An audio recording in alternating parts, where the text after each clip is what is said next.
अस्सलाम वालेकुम दोस्तों। कराची किंग्स को लाहौर कलंदर्स के खिलाफ आखिरी 3 ओवर्स में 48 रन चाहिए थे मैच जीतने के लिए। ओवर करने आते हैं शहीन शाह अफरीदी, सामने खड़े होते हैं इरफान नियाजी। उस ओवर में 21 रन बनते हैं जिसमें 3 छक्के शामिल हैं।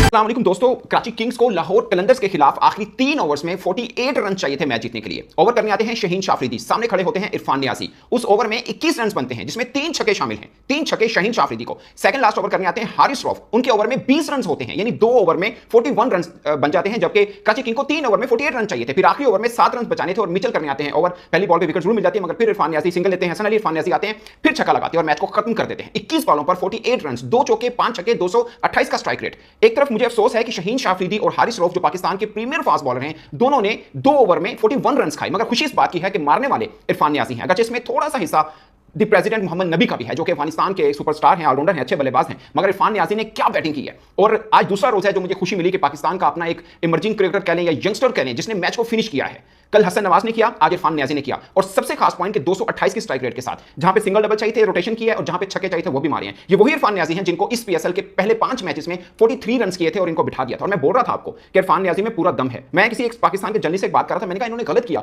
जो वार्नर को कप्तान बनाया कराची किंग ने। उसकी वजह यह है कि वार्नर को कप्तान बनाने का यह हुआ कि आपके पास केन विलियम जैसा बल्लेबाज बाहर बैठा हुआ है, क्योंकि विंस अच्छी फॉर्म के अंदर है, सेफर्ड अच्छी फॉर्म के अंदर है, वार्नर भी ठीक है, मतलब बेहतर कर रहे हैं, मगर केन विलियमसन जैसा बंदा सिर्फ इसलिए बाहर बैठा है कि वार्नर कप्तान है। आप अपना लोकल किसी बंदे को कप्तान बनाइए, उसको ग्रूम करिए। मैं ज्यादातर पे समझता हूं कि पाकिस्तान की अच्छे फ्यूचर के लिए ये जो फ्रेंचाइज क्रिकेट है, इसमें किसी यंगस्टर को कप्तान बना के उनको ग्रूम करें। ये कराची किंग की तरफ से पिछली दफा भी इरफान नियाजी ने अच्छा खेला था, इसलिए वो पाकिस्तान टीम में आए थे। और इस बार कराची किंग ने क्या किया, उन्होंने कभी इन करते हैं कभी आउट करते हैं। भाई आप इरफान नियाजी जैसे बल्लेबाज के ऊपर भरोसा नहीं रख रहे हैं, ये नहीं कैच कर रहे हैं। मेरी पिछली वीडियो उठा के देख लीजिए, मैं बार बार कहता हूं कि ये बहुत अच्छा प्लेयर है, ये बहुत अच्छा प्लेयर है, इसको ग्रूम थोड़ा और लगातार चांसेस देने की जरूरत है। दूसरी तरफ नईम का देख लें, मैं लाहौर कलंदर्स की एक चीज की तारीफ करता हूं कि मसलसल नाकामी के बाद नईम को उन्होंने चांस दिया, उसने लगातार दूसरी 50 किया और उसका भी 200+ स्ट्राइक रेट है, उसने शायद 64 रन किया। उनके ऊपर भी हम आते हैं, बड़ी जबरदस्त बल्लेबाजी की और इस तरह की वो ऐसा कर रहे थे चीट फाड़ रख रहा है तमाम बॉलर्स को। और खास पॉइंट कि दोनों तरफ के वो बॉलर हैं जो पाकिस्तान के बॉलर हैं एक तरह से, मतलब उधर आमिर जमाल देख लें, हसन अली देखें, यहां पर शहीन शाह अफरीदी, हारिस रऊफ। मुझे एक चीज का वैसे बड़ा अफसोस है, शहीन शाह अफरीदी, हारिस रऊफ को हम समझते हैं कि इंटरनेशनल में आके डेथ ओवर अच्छे नहीं करते, बट अपने एक लीग के अंदर, एक डोमेस्टिक लीग के अंदर भी अब डेथ ओवर में रन खाएंगे सूट नहीं करता, ऑनेस्टली स्पीकिंग।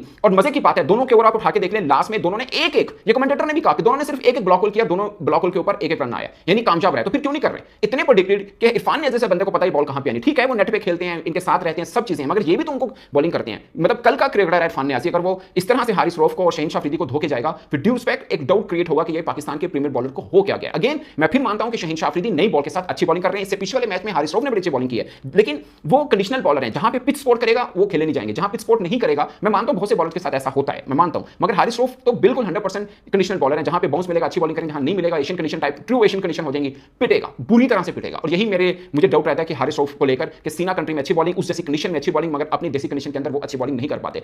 एक ही वेरिएशन है, स्लो वन। वो इतनी इंटरनेशनल क्रिकेट करने के बाद अगर आपके पास इतनी प्रेडिक्टेड वेरिएशन है और आपके अपना बंदा को पता है कितने स्लो आनी है, कितने पीछे बॉल करनी है, कितने की करने, मतलब हारिस रऊफ आप उसका रिकॉर्ड उठा के देख लें 2021-22 के अंदर, वो वर्ल्ड में 21 बल्कि 2020-21-22 उनका बुरा आना शुरू हो गया था, वो वर्ल्ड में डेथ ओवर के सबसे अच्छे बॉलर थे। मैं वर्ल्ड की बात कर रहा हूं, पाकिस्तान की बात नहीं कर रहा। उसकी वजह भी उठा के देख लीजिए, उसकी वजह ये थी कि यॉर्कर अच्छे करते थे। मुझे आज भी याद है विराट कोहली के खिलाफ, जब इंडिया के खिलाफ विराट कोहली कप्तान थे और हम पाकिस्तान मैच जीता था, तो विराट कोहली ने कहा था कि डेथ ओवर जो आखिरी ओवर किया हारिस रऊफ ने बड़ा जबरदस्त किया। ये एशिया कप की मैं बात करूं जिसके मैन ऑफ द मैच शायद मोहम्मद नवाज थे, मगर उसी का लास्ट ओवर उठा के देखें बहुत अच्छा किया था हारिस रऊफ ने। उन्होंने 3 ब्लॉक होल किए थे, वो भी विराट कोहली के सामने, तो उन्होंने बोला कि उस लास्ट ओवर में रन कम बने हैं। तो पॉइंट इज कि हारिस रऊफ को अपनी स्ट्रेंथ के ऊपर 144 का लास्ट बॉल फेंका उन्होंने, जो सेकंड लास्ट ओवर किया था अपना ओवर, यानी लास्ट था उनका, और 144 का था और ब्लॉक होल था। कहां से खेला जाना, जो मर्जी बल्लेबाज हो, अंटिल अनलेस पे स्कूप ना मारे या जो भी है, खैर वो कोई इतना प्रेडिक्टिव थोड़ी होता है कि ब्लॉक होल आएगा। 141 145 150 का ब्लॉक होल नहीं खेला जाता। वो सैम बिरिंग ने अच्छी बात की थी, उनका इंटरव्यू में बोला, मैंने हारिस रऊफ को कहा कि आपको ज्यादा ट्राई आउट करने की क्या जरूरत है, आप 150 वाले बॉलर हो, आप अपनी लाइन को पकड़ के करोगे तो कौन मारेगा आपको। ये बात उनकी बिल्कुल ठीक थी। तो दोस्तों ये हुआ। और एक और पॉइंट कि 2020 से लेकर अब तक लाहौर